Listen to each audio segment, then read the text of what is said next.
IT రంగంలో ఉద్యోగుల పని వేళల్ని రోజుకు 14 గంటల వరకు పెంచే ప్రతిపాదనపై ఆందోళనలు కొనసాగుతున్న వేళ కర్ణాటక మంత్రి సంతోష్ లాడ్ స్పందించారు. ఈ విషయంలో ఐటీ సంస్థలే రాష్ట్ర ప్రభుత్వంపై ఒత్తిడి పెంచుతున్నాయని తెలిపారు. ఈ అంశంపై పరిశ్రమల ప్రతినిధులు బహిరంగ చర్చలు జరపాలని సూచించారు. మరోవైపు ఐటీ ఉద్యోగ సంఘాల ప్రతినిధులు కొత్త ప్రతిపాదనపై తీవ్ర ఆందోళన చెందుతున్నారు. కర్ణాటకలో ఐటీ రంగంలో పనిచేసే ఉద్యోగుల పనివేళలు పెంచాలని సంస్థలే ప్రభుత్వంపై ఒత్తిడి తెస్తున్నాయని ఆ రాష్ట్ర కార్మిక శాఖ మంత్రి సంతోష్ లాడ్ అన్నారు.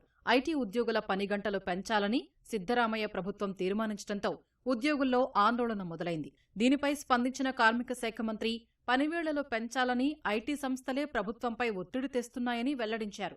ఉద్యోగుల పనివేళల్ని పెంచాలని నిర్ణయించింది ఐటీ మంత్రి కాదని, స్వయంగా పరిశ్రమలేనని చెప్పారు. వారి ఒత్తిడి మేరకే ఈ బిల్లు తీర్మానం వరకు వచ్చిందని, దీనిపై చర్చలు జరుగుతున్నట్లు మంత్రి సంతోష్ వెల్లడించారు. ఈ వ్యవహారంపై ఉద్యోగుల్లో భిన్నాభిప్రాయాలు వ్యక్తమవుతున్నాయని చెప్పారు.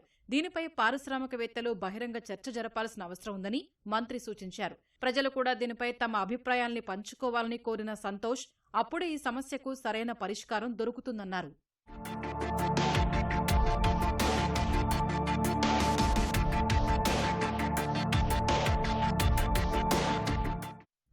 ఐటీఈఎస్, బీపీఓ రంగాల్లోని ఉద్యోగులు రోజులో 12 గంటలకు మించి పనిచేసేందుకు కొత్త బిల్లు అనుమతిస్తుంది.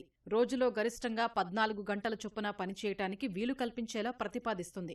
ప్రస్తుతం ఓవర్ టైంతో కలిపి గరిష్టంగా 10 గంటలు మాత్రమే పని చేయించేందుకు అనుమతి ఉంది. కర్ణాటక ప్రభుత్వం చేస్తోన్న కొత్త ప్రతిపాదనపై కార్మిక సంఘాల నుంచి వ్యతిరేకత వ్యక్తమవుతోంది. ఇప్పటికే ఐటీ ఉద్యోగుల సంఘం ప్రతినిధులు సంతోష్ లాడ్ను కలిసి అభ్యంతరం తెలిపారు. సాఫ్ట్వేర్ నిపుణుల మానసిక ఆరోగ్యంపై ఎక్కువ పని గంటలు తీవ్ర ప్రభావం పడుతున్నట్లు చెప్పారు.